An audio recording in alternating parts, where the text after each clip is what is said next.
Okay, thanks. Can everybody hear me? Very good. I thought I'd start off with just a couple of straw polls. Who here has never been to an Ikea store? Okay, it's a very small number. It'll probably be about 5%. Who here enjoys shopping at Ikea? Now that's interesting. You're getting about 25% of the audience there. Well, I hope to sort of end up with a bit of enlightenment about the nature of Ikea, because there are a lot of people who go there who don't enjoy it but still seem to keep going. But what I thought I'd do is start off with a bit of science. Now, shopping and the way we shop is something that's been going on for a long time, and broadly I think people find it an enjoyable experience. I'm going to go into some of the reasons why this is the case and how it takes place as we go through. Shopping forms the hearts of our cities, and I think that the retail experience, the shopping experience, even if it's just window shopping, informs the way we think about and look at our cities as we move around them.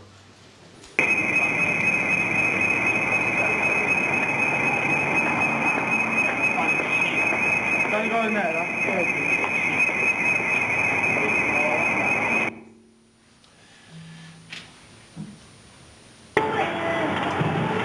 What a shop is an interface to the street. And so the nature of the threshold, from looking from the inside to the outside and looking from the outside inwards, are two quite different experiences.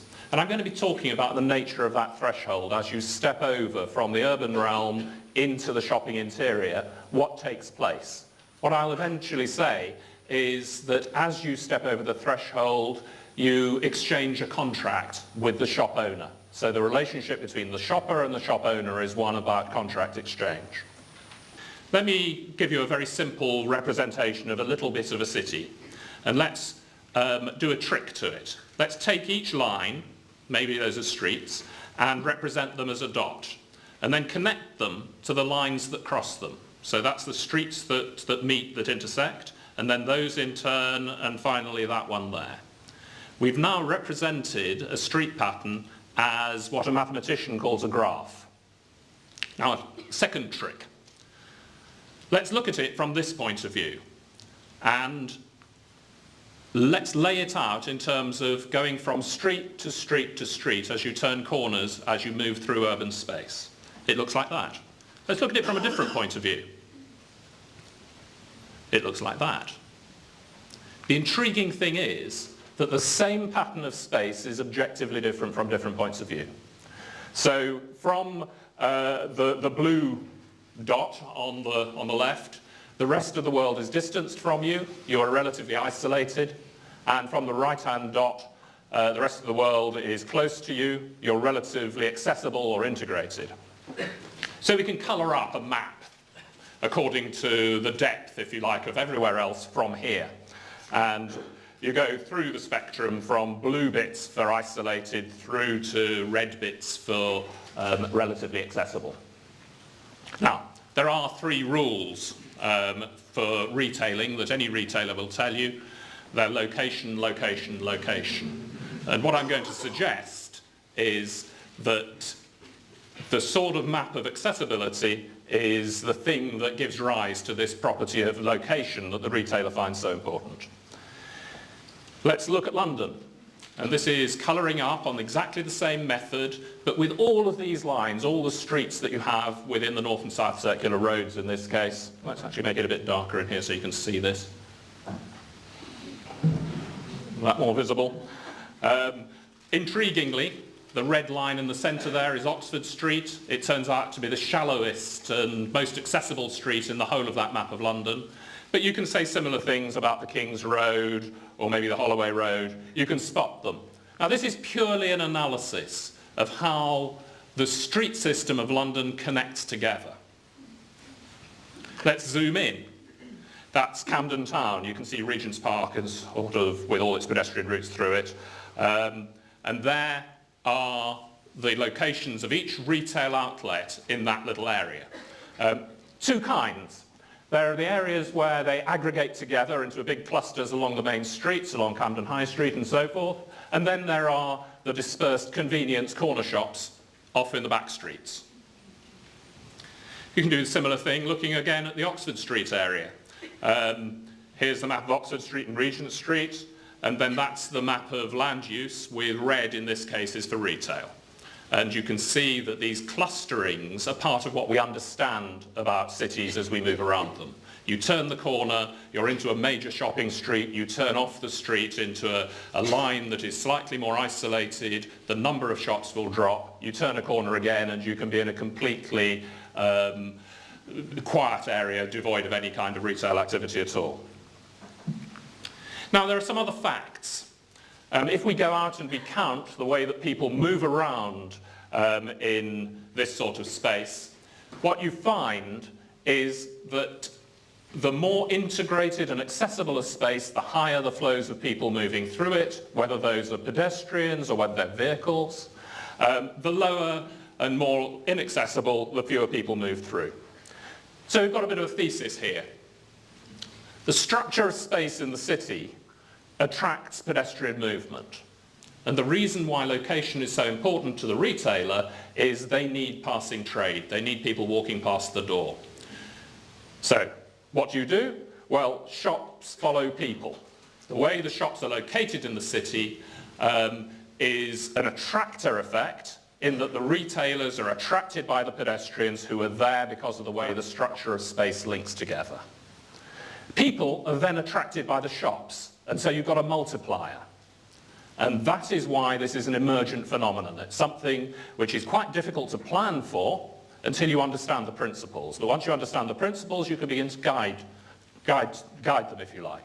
But if you take a really isolated location and put a shop in it, essentially that shop has to do a lot of marketing, handing out very good quality value goods in order to overcome the separation of space.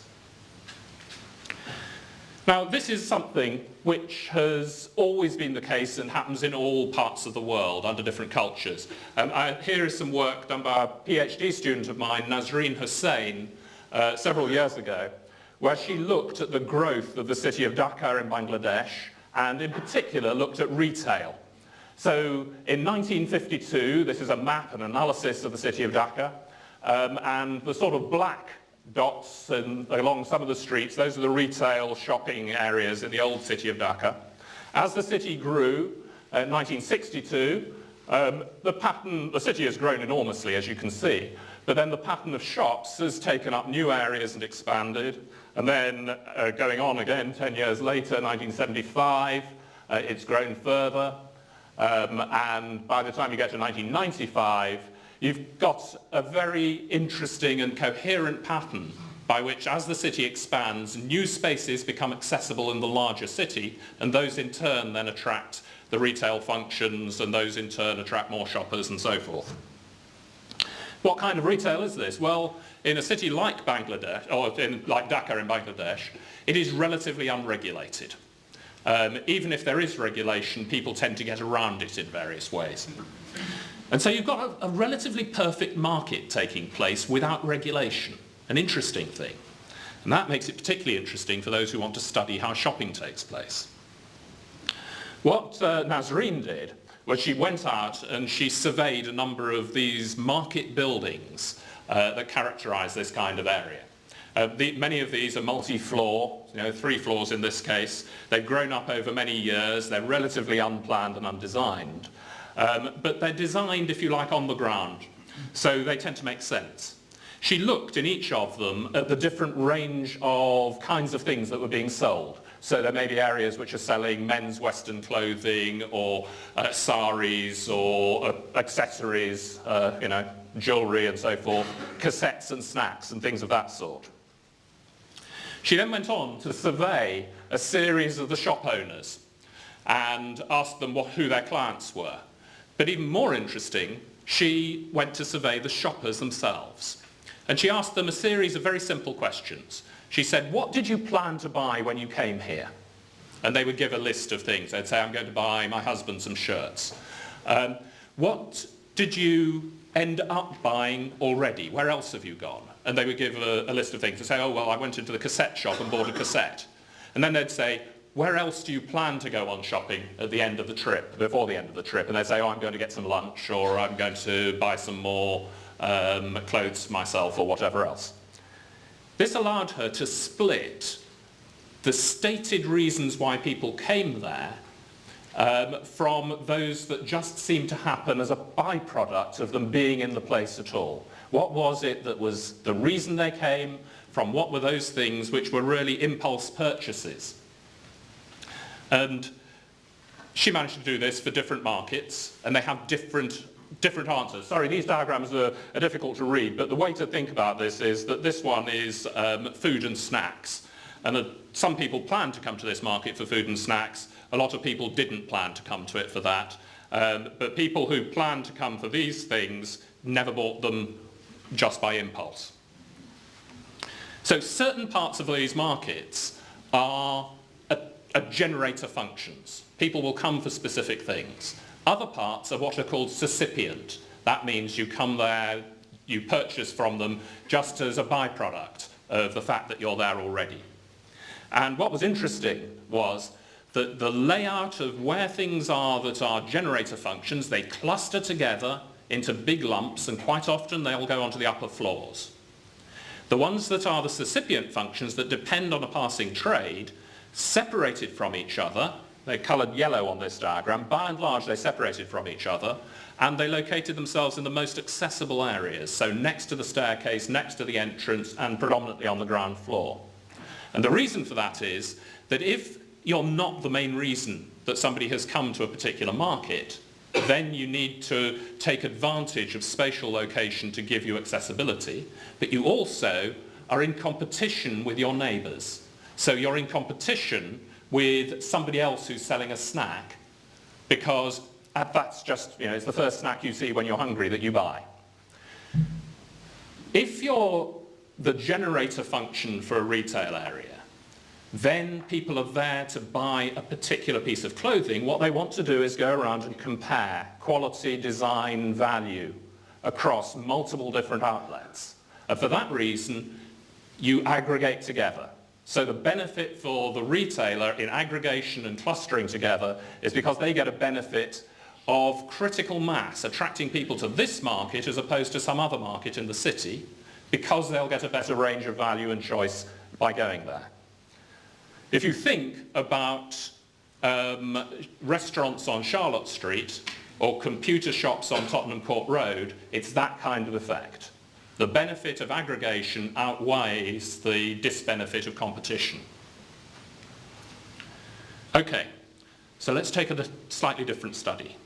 This is the ground floor of Harrods, one of the best sort of tourist attractions in London, one of the most attractive, and they came to us with a problem. The problem was that on a Saturday they get double the number of people through the doors than they do on a weekday, and yet they only make 1.6 as much money. They only get a 60% uprise from a doubling of people. So they felt they had a problem. They felt they had a problem, which was that the congestion on the ground floor was so high that they were stopping getting the passing trade, that people weren't moving past the goods because it was just so congested. So we went to study it. We did an analysis of its spatial structure. We found isolated areas and more accessible areas. We found that it's more accessible on this side than that side of the way in to that particular food hall. And we observed how people moved around the whole of the shop floor, and it makes sense. For instance, there were greater numbers of people moving through the more accessible side than this slightly more tortuous way around this side.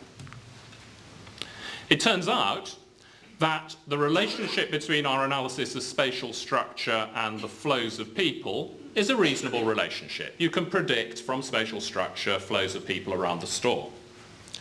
However, what we found was that the flows of people didn't relate to the numbers of transactions. So if you get the point of sale data, what you find is that what relates to the number of transactions are the static people, not the moving people. This was novel. It led us to be able to suggest back to the store managers that the real problem wasn't that the congestion was stopping people from passing and from moving, but the congestion was leading to people stopping or to inhibiting people from browsing. It actually stopped them stopping. You just had to keep moving because there was such a pressure of the crowd behind you that you never had a chance to shop. So much for turnover. What about making a profit? Well, some of our most sophisticated retailers are the sort of supermarkets and the large warehouses. And they have wonderful data. You go out and have a look at these supermarkets and you can trace around and follow people as how they shop. Here's people who do this kind of zigzagging all over the place. This one is somebody who shops and then does little forays up and down the aisles to quite often people who shop in pairs do this. One holds the trolley and the other one hunts. Yeah? And you can do this with lots of people, and you can get a picture of the way that shopping takes place. Now, it turns out in these kinds of stores that what makes money is not necessarily an obvious thing. You get very high price goods, so total sales value of wine is high. The number of items of wine that are sold is only middling. Similar sort of thing for tobacco. These are expensive, yes, and relatively low in turnover. Things like biscuits, very high in turnover, much cheaper, but you make a profit on them. And so there's a really interesting question that underlies profit that requires you to unpack exactly what the margins are on every line of goods.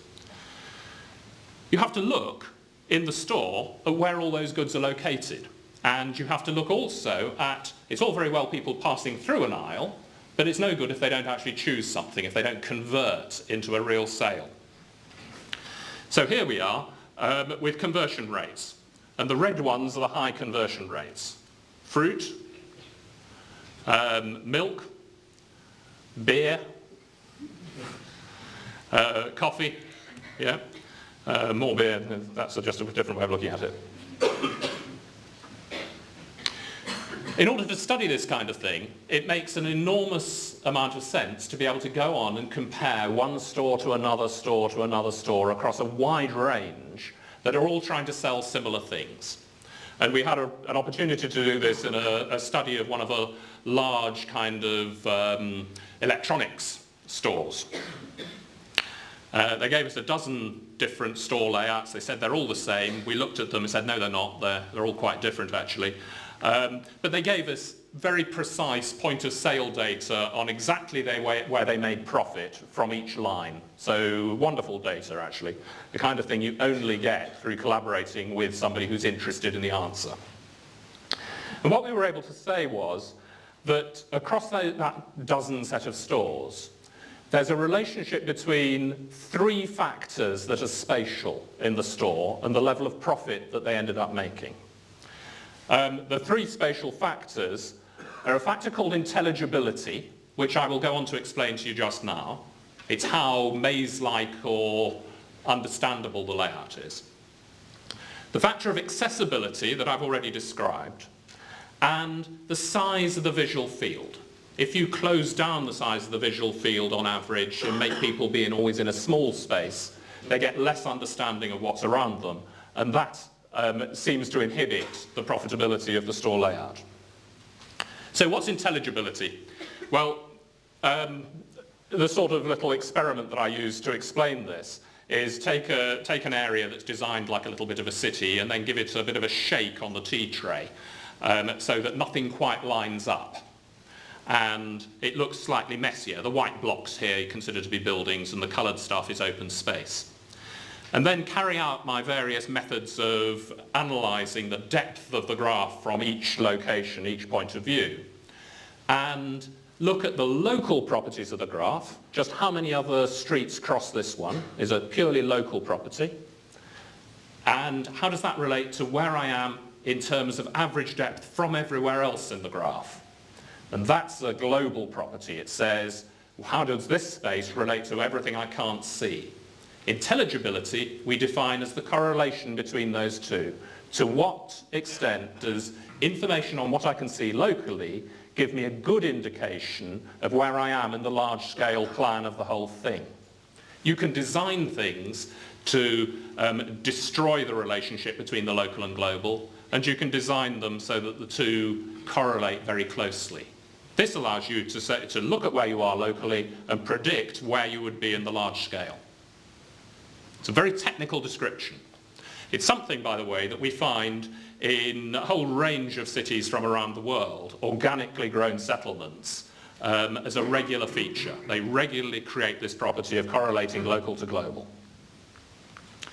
We also find that if you create a virtual reality model of one of these and then put somebody in a VR headset and walk them around it, my colleague Ruth Conroy Dalton did her PhD on this subject, set them off from here and asked them to find the sculpture in the centre.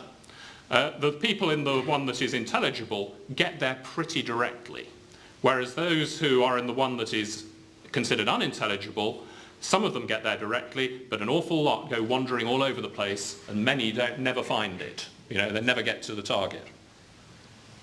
So, intelligibility is really important in the urban realm and in building interiors because it gives you autonomy. If you don't know where you are, how can you decide where you want to go to? And so removal of intelligibility, which is one of the things that architects can do and regularly do, I'm afraid, is a bit like giving somebody a lobotomy. It removes your ability to act with intention. Now, it's very important for a space to be intelligible if you want to search for what you want, and that's all part of shopping. The last part of this is slightly different. I'm going to talk about intelligibility, but intelligibility of a slightly different kind, and it may be something that's a bit more difficult to get a grasp on. But before I start this, why do we shop? Well, we live in a very material culture, and probably many cultures have been very material for many years, so we're not that out of kilter with our ancestors. Objects become part of the way that we present ourselves. They're invested with personal meaning. They realise our social networks. We give people birthday presents and Christmas presents to reinforce our social networks. The way we dress and all those sorts of things carry something. They send messages about ourselves. Personal memories in my mother's teapot that I remember from years ago. As a material object, the cheapest of cheap, but as a personal thing, really quite valuable. It's always been like that. King Tutankhamun took it all with him to the other side of the Styx or whatever. That's probably wrong, isn't it? Yes. And we tend to do things with objects in our houses. You know, this is that sort of corner of the dining room where I tend to work, but it's got the set of shelves that's got portraits of the ancestors, various objects that have been gifts one way or another in the family over the years, the things the kids make and bring back from school. Hello, Catherine, if you're out there on the internet somewhere. And, you know, there's a chair that I was given when I got made a chair at UCL. The way we dress, the way we perforate ourselves or do our hair or, you know, all those sorts of things, they say things about ourselves, our identity, who we choose to associate with and who we don't. This is very important stuff. Now, a quote. A quote from Susie Steiner in The Guardian in 2005. When you're inside an Ikea store, you must come to terms with a near-permanent state of bewilderment. Shelves stacked with flat brown boxes labelled with random codes and names. A yellow road which takes you inexplicably through bedrooms when all you wanted was some kitchen handles. And then, when your emotional temperature is rising and you can feel a panicky hotness around your ears, you'll be faced with Ikea's version of customer care, an underpaid teenager trained in psychic disengagement who will tell you they're out of stock. The next delivery won't be for 2 weeks. No, you can't place an order. You'll have to return to the store. That other query? Well, you'll have to ask somebody in bathrooms, and that's 5 yards down the yellow road and the queue's on your left. Now, I don't know if this is very fair, but there's certainly a proportion of the population who don't enjoy Ikea. There's another proportion that really do, so let's try to get to the bottom of what's going on there. I had a student, a master's student a few years back called Farah Kazim, who went out to study Ikea, and she got plans. In fact, she had to draw the plans. She had to wander around endlessly drawing the plans. And she came back and she had analysed them. And if you remember the intelligible sort of city layouts, they tend to have spokes around the hubs of a wheel. So you've got a central area which is really accessible, and then various ways in and out of the centre that are accessible, and perhaps a bit of the rim of the wheel at the outside will be accessible. And we look at the showroom part of Ikea. That's the bit up the stairs when you come in, and what you find is, goodness me, it looks like a really well-working urban system. So my first feeling was the computer's gone wrong. Because my personal experience is it's nothing like that. This was a complete shock to me. She followed people around the store, a small number, and guess what they do? They walk around like this, and you can see the sort of lines of people. There they are. In fact, if you shop in Ikea, all you do is follow people around the store. You very seldom find people going the other direction. Yes? Just think about it. You do occasionally, but they're always looking very harassed. So another bit of technology. My colleague Alistair Turner invented some wonderful software agents, little computerized people, if you like, that have vision. And they can see ahead of them with a field of view. And the field of view is constrained by objects in the environment. So they sit inside a virtual model, constrained by what they can see. And each time they want to make a step in some direction, they take a step to a point at random. It may lead them to changing their direction slightly because they've selected something over in the right field of view, and then taking a couple of steps. And as they move relative to objects in the environment, it changes the shape of what they can see next, and so it cycles on. Let's do this on the Ikea floor plate.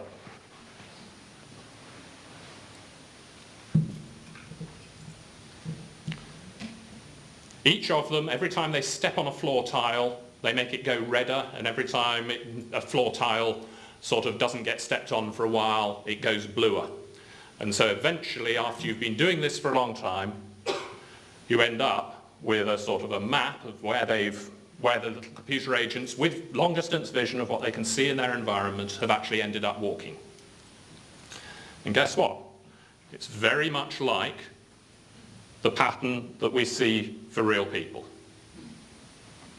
Now, it tells us something very interesting. There's a complete distinction between an analysis of space which takes no account of forward-facing vision, of the way we are built into our bodies, if you like, with eyes in the fronts of our heads and a tendency to walk forwards. Yeah, it's just sort of things that we've evolved with for millennia, and an analysis which does not have that. There's complete disjunction between those two. This is another form of unintelligibility.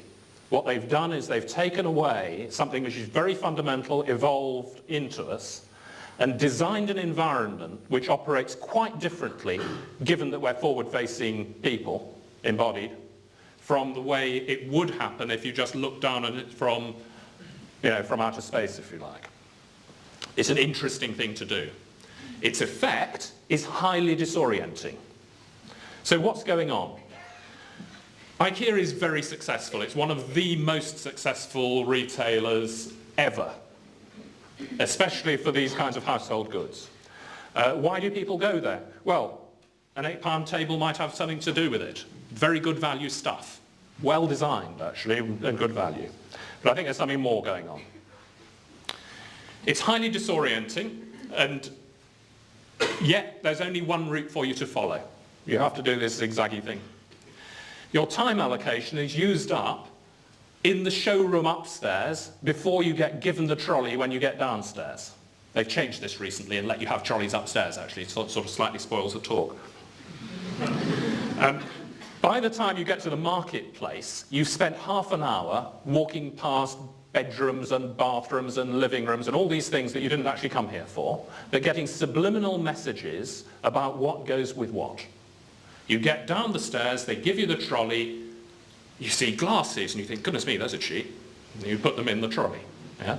And then you go on and you find table napkins. We need those, and put those in the trolley. And before long, you've got a trolley full of stuff that is not the things that you came there for. Something in the order of 60% of purchases in Ikea are not things that people had on their shopping list when they came in the first place. That's phenomenal. So, what's going on? Unintelligibility and disorientation removes your autonomy. They've extended the threshold at the beginning of the store to this whole showroom and use it to remove your knowing of where you are. You have to submit. You can only give in and follow the route that they set out for you, because to do anything else is really difficult. In fact, there are shortcuts in Ikea. If you want to go upstairs into the showroom, you can then turn left and go immediately downstairs into the marketplace and start shopping. Expert Ikea shoppers know this. Yes, part of the reason that they enjoy it is because they consider themselves to have expertise in how to shop it. Yeah? It's a really good, fulfilling thing. I'll tell you the trick. If you want to know where the shortcut is, turn around, it's behind you. Yeah, literally. Anytime you want to know where the shortcut is, turn around, it's there behind you.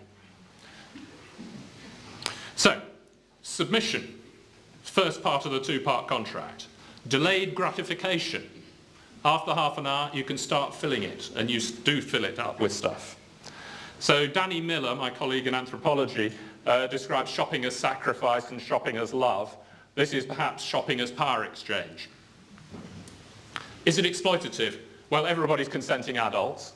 And the Ikea lifestyle frees you from something which is the weight of all of that personal, cultural stuff which we invest in objects. These are just commodities.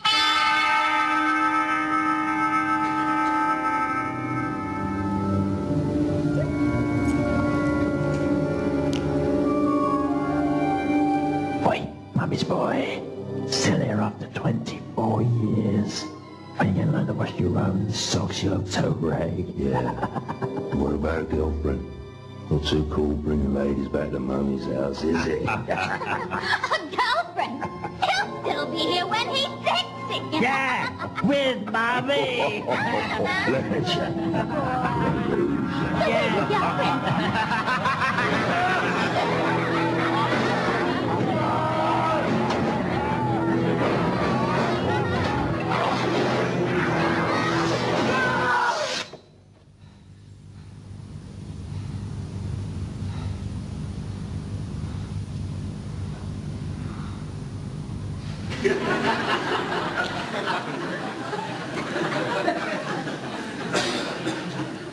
It's all intentional. Okay, thank you.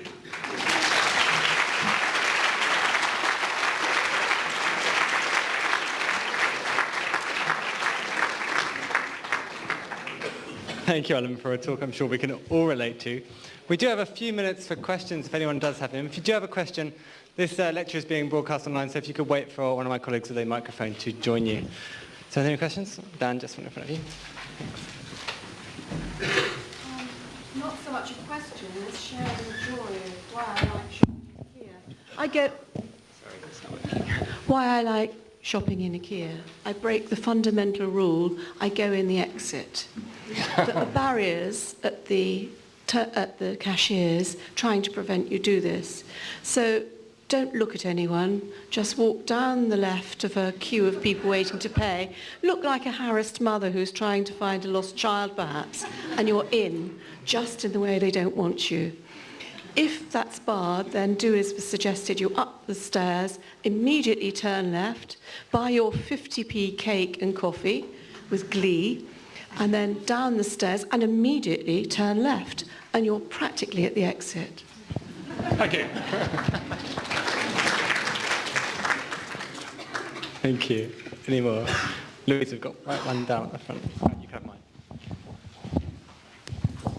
Can I ask about out-of-town shopping malls? Apart from the parking accessibility, what is special about them that attracts so much attention? Are there special design features? Yes, I think there are. I mean, out-of-town shopping malls are an idea, I think, that cropped up in America, which is very suburbanized. It has a great lack of city centre urbanity. It's highly motorised, and so being able to park close to where the shops are is a crucial feature. And I think both of those things are very attractive. Now, I think you have to separate out the attractions for the landowner or the property investor, the retailer, and the shopper. And they all have different interests. There are certainly major attractions for the property developer in being able to take a piece of agricultural land, convert it to a retail use, because you get an enormous gain in property value just by getting planning permission. There's then a great benefit because of what you can do to the retailers. Once you've got them and they've all got to come to your shopping mall, you're a monopoly supplier, effectively. And that means once you've got a critical mass of retailers prepared to come to your shopping mall, you've got them in a state in which you can begin to charge rents that they would otherwise not be prepared to pay. Of course, all of these things are negotiated. There are competing developers and competing retail malls and so forth, but they tend to try and get themselves a spatial monopoly in terms of some particular location.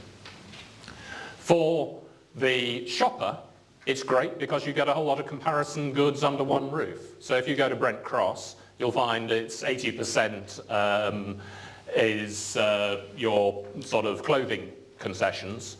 It'll have one electronics concession in the form of a Dixon's or a Curry's, maybe a Sony or something quite specialist downstairs. But by and large, the electronics are subsipient. They just take advantage of the fact that everybody is there shopping for clothes. The clothes are comparison, and they're just like my Nazreen Hussein's PhD in Bangladesh. They're operating a very similar model. Okay, thank you. I'm afraid that is all we've got time for today. Thank you so much for coming. Thank you for your questions, and if you join me in thanking Professor Alan Penn.